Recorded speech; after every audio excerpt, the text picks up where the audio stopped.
Good morning all. Anandi ఆఫీసర్తో, sir మీరు ఆ ఇన్ఫర్మేషన్ని తొందరగా తెలుసుకోండి అని అంటూ ఉంటుంది.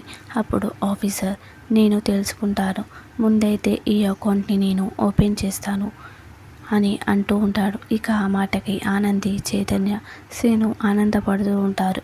ఇక ఆఫీసర్ వెంటనే, సాగర్ వెంటనే ఆ అకౌంట్ని ఓపెన్ చేయి అని చెప్తూ ఉంటాడు. ఇక సరే సార్ అని చెప్పి అంటూ ఉంటాడు. Thank you sir, thank you so much sir. మీరు చెప్పిందంతా అర్థం చేసుకొని మా మాటల్ని విని మీరు ఆ అకౌంట్ని ఓపెన్ చేసినందుకు చాలా థ్యాంక్ యూ సార్ అని అంటూ ఉంటుంది. ఇక ఆ తర్వాత ఆ ఇన్ఫర్మేషన్ ఎవరిచ్చారో తెలుసుకోండి సార్ త్వరగా అని అంటూ ఉంటుంది. నేను తెలుసుకుంటాను అని చెప్పి అంటూ ఉంటాడు. సరే సార్ మేము వెళ్ళొస్తామని చెప్పి ఇక ఆనంది బయటికి వస్తూ ఉంటుంది. ఇక చైతన్య, సాధించావు వదన, నువ్వు సాధించావు అని హ్యాపీగా అంటుంటే ఇక సీను, మా అమ్మాడి అంటే ఏమనుకుంటున్నారు, అలానే ఉంటుంది, ఏదైనా అనుకుందంటే సాధిస్తుంది అని అంటుంటే, నువ్వు గంత హుషారు కాకు సీను, ఆ ఇన్ఫర్మేషన్ తెలియాలి కదా అని అంటుంటే, గదెంత విషయం తెలుస్తుందిలే అని సీను కూడా అంటూ ఉంటే ఇక చైతన్య, నువ్వైతే సాధించావు వదిన, ఈ హ్యాపీ మూమెంట్ని నేను ఎలా సెలబ్రేట్ చేసుకోవాలో అర్థం కావడం లేదు, ఇంటికి రా వదిన అని అంటుంటే, వద్దులే చైతన్య నువ్వు వెళ్ళు, నేను మా ఇంటికి వెళ్ళిపోతా అని అంటూ ఉంటుంది. ఇక మనసులో చైతన్య అన్నయ్యని ఎలా అయినా ఒప్పించి వదినని ఇంటికి తీసుకురావాలి అని అనుకుంటూ ఉంటాడు. వదిన నేను నిన్ను డ్రాప్ చేసి అలానే ఇంటికి వెళ్తాను అని అంటూ ఉంటాడు. ఇక సరే అని చెప్పి ఇక ముగ్గురు వెళ్తూ ఉంటారు. ఇక ఆదిత్య సుందర్ దగ్గరికి వచ్చి, అమ్మ నువ్వు ఎంతసేపు అలా బాధపడుతూ ఉంటావు, ఎక్కడికైనా వెళ్దాం అని అంటుంటే, ఎక్కడికి ఆదిత్య అని అంటూ ఉంటుంది. అలా బయటికి వెళ్దాం అని అంటుంటే, బయటికా, అవును నువ్వు ఎంతసేపు అలా బాధపడుతూ కూర్చుంటావు అని అంటూ ఉంటాడు.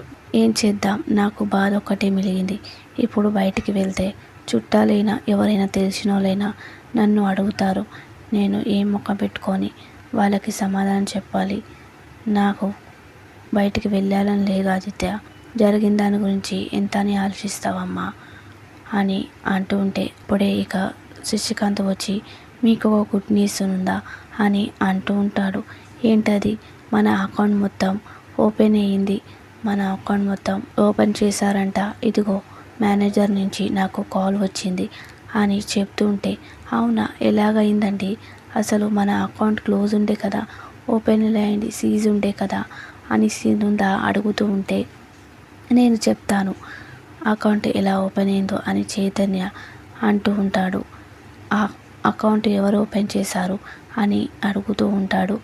ఆదిత్య, అకౌంట్ ఓపెన్ చేసింది ఎవరో కాదు, వదిననా, అవును వదిన చేసింది, వదిన అలానే ఇంట్లోనే కూర్చోకుండా వదిననే ఐటీ ఆఫీస్కి వెళ్ళి ఇన్ఫర్మేషన్ అంతా తెలుసుకుంది, అసలు ఇది ఎలా జరిగిందో ఏంటో అని తెలుసుకుంది, ఆయన వదిన తప్పేం లేదు, అంతా నీ తప్పమ్మా అని అంటుంటే ఆదిత్య కోపంగా, ఏంటి అమ్మనంటావేంటి రా, అమ్మనంటే నేను ఊరుకోను అని అంటూ ఉంటాడు.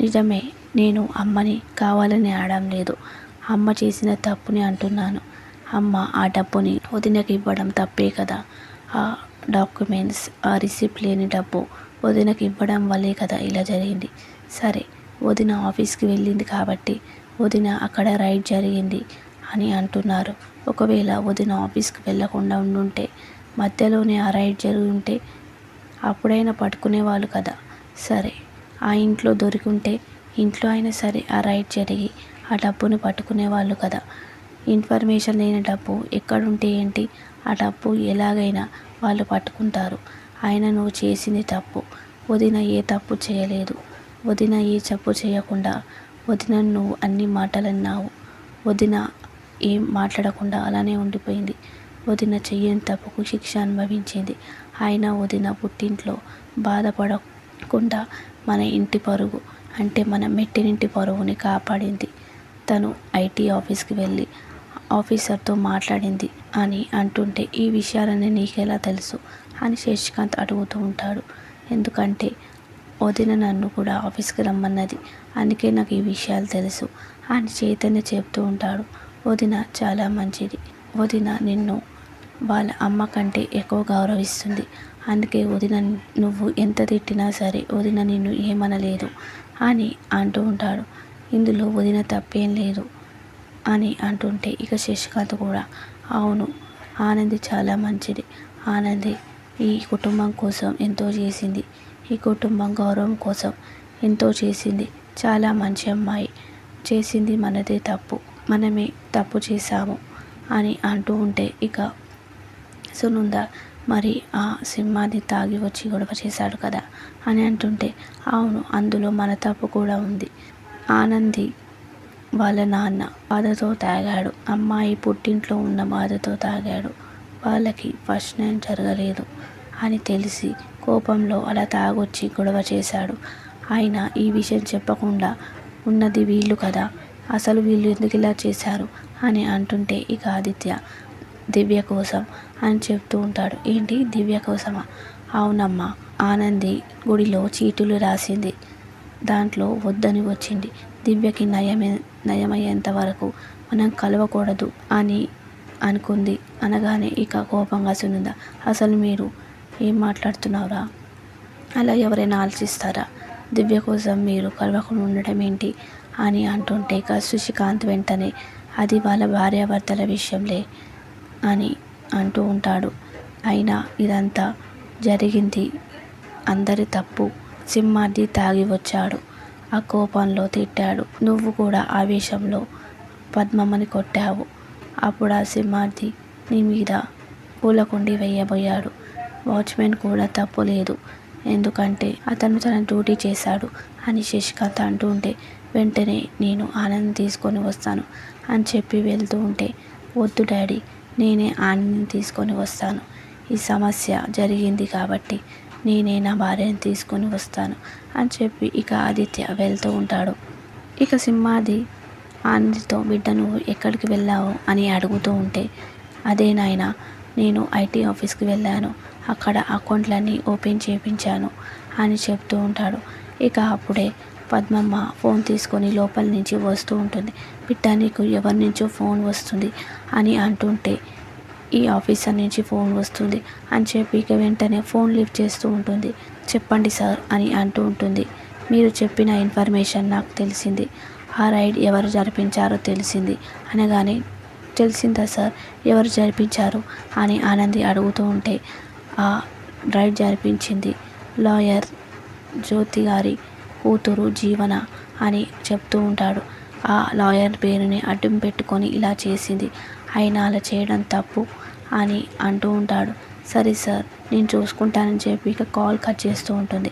నాకు ముందే ఎరుకనే ఈ జీవన అన్ని ఇలానే చేస్తుంది, ఇప్పుడు ఈ విషయం నేను ఎవరికి చెప్పను, అత్తయ్యకి చెప్తే ఇక జీవనకి మామూలుగా ఉండదు అని మనసులో అనుకుంటూ ఉంటుంది. ఇక సింహాది అడుగుతూ ఉంటారు, ఏం చెప్పారు బిడ్డ అని అంటూ ఉంటే అదే వేరే దాని గురించి చెప్పారులేనాయన అని అంటూ ఉంటుంది. అల్లుడు గారు నీకు ఫోన్ చేశారా బిడ్డ అని పద్మమ్మ అడుగుతూ ఉంటే లేదమ్మా చేయలేదు, ఆయన చేయకపోవడం ఏంటి, వాళ్ళ తమ్ముడికి నువ్వు ఆఫీస్కి తీసుకొని పోయినావు, నీ తప్పు లేదని తెలిసిన నువ్వు ఇంత చేసినావు, ఆయన అల్లుడు గారు నిన్ను తీసుకుపోకపోవడం ఏంటి అని అంటూ ఉంటే ఇక అప్పుడే ఆదిత్య వస్తూ ఉంటాడు. అదిగో అల్లుడు గారు వచ్చారు అని సింహాది అంటూ ఉంటాడు.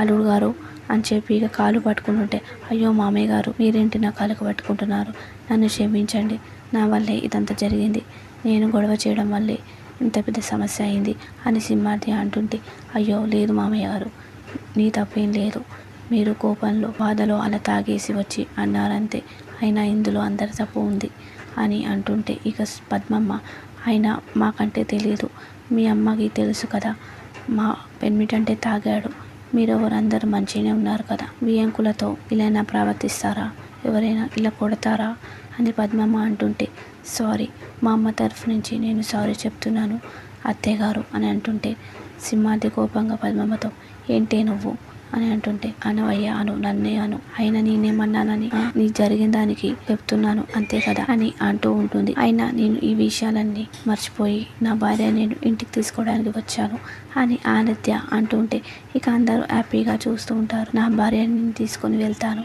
అని అంటుంటే ఇక సింహాద్రి, ఇది నాకు చాలు బాబు, మా బాధని అర్థం చేసుకొని మా బిడ్డని తీసుకొని పోతా అంటున్నారు, ఇది చాలు, నాకు చాలా సంతోషంగా ఉంది అని అంటూ ఉంటాడు. ఇక హ్యాపీగా ఆదిత్య దగ్గరికి వస్తూ ఉంటుంది. మీరు ఎవరి గురించి ఆలోచించి మీకు మీరు దూరంగా ఉండకండి, మీరు దగ్గరగా ఉండండి అని సింహాద్రి అంటుంటే, సరే అమ్మ నాయనా, మేము అలానే ఉంటాము అని చెప్పి ఇక వెళ్ళొస్తామని చెప్పి ఇక హ్యాపీగా వెళ్తూ ఉంటారు. ఇక శశికాంత్ సునులతో, నేను ఇప్పుడు ఆనంది ముఖం ఎలా చూడాలి, ఆనందిని నేను బాగా తిట్టాను, ఏడిపించాను, పర్లేదు సునంద, అయినా నువ్వు తెలుసుకున్నావు కదా అన్ని తప్పు లేదని, ఇప్పుడు నువ్వు ఆనందిని ఫేస్ చేస్తే తప్పేముంది, అత్తయ్యగారే కదా కోడల్ని తిట్టేది, ఇప్పుడు అత్తయ్యగారే కోడల్ని మెచ్చుకోవాలి అని శశికాంత్ అంటూ ఉంటాడు.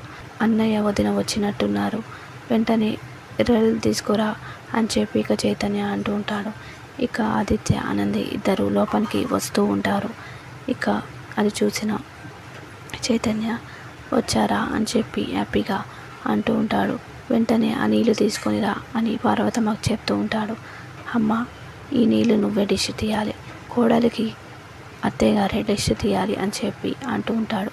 ఇక వెంటనే పార్వతమ్మ దగ్గర ఉన్న దిష్టి నీళ్ళని తీసుకొని ఇక సునంద చేతిలో చైతన్య పెడుతూ ఉంటాడు. తీయమ్మ అని అంటూ ఉంటాడు. ఇక అలానే ఆలోచిస్తూ ఉంటుంది సునంద. ఇక జరిగిన దానికి బాధపడుతూ అలానే ముఖాన్ని చూడకుండా తల కిందికి దించుకొని ఉంటుంది. ఇక ఆనంది కూడా సునందని అలానే చూస్తూ ఉంటుంది ఆప్యాయంగా. అందరూ ఇరుగు దిష్టి పొరుగు దిష్టి అని తీస్తారు, కానీ నేను అలా తీయను, ఎందుకంటే నీకు దిష్టి తగలలేదు, గాయం తగిలింది. నేను అన్న మాటలు నీ మనసుకి ఎంత గాయపరిచాయో నాకు అర్థమైంది ఆనంది, నన్ను క్షమించి ఆనంది, నీకు ఇప్పుడే దిష్టి తీస్తాను అని చెప్పి ఆనందంగా దిష్టి తీస్తూ ఉంటుంది. ఇక ఆ మాటకి ఆనంది కళ్ళలో నీళ్ళు తెచ్చుకొని ఏడుస్తూ ఉంటుంది. ఇక సునంద వెంటనే, నువ్వు అన్ని గాయాలు మర్చిపోయి అన్ని బాధలు బయటనే మర్చిపోయి లోపల కూడి కాలు పెట్టిరా అమ్మ అని సునంద అంటూ ఉంటే ఇక ఆనంది ఆదిత్య ఇద్దరు హ్యాపీగా లోపలికి వస్తూ ఉంటారు. ఇక రాగానే అత్తయ్యగారు అని చెప్పి ఇక కాలు పట్టుకుంటుంటే, సారీ అమ్మ, నన్ను క్షమించు అని అంటుంటే, పర్లేదు అత్తయ్యగారు అని అంటూ ఉంటుంది.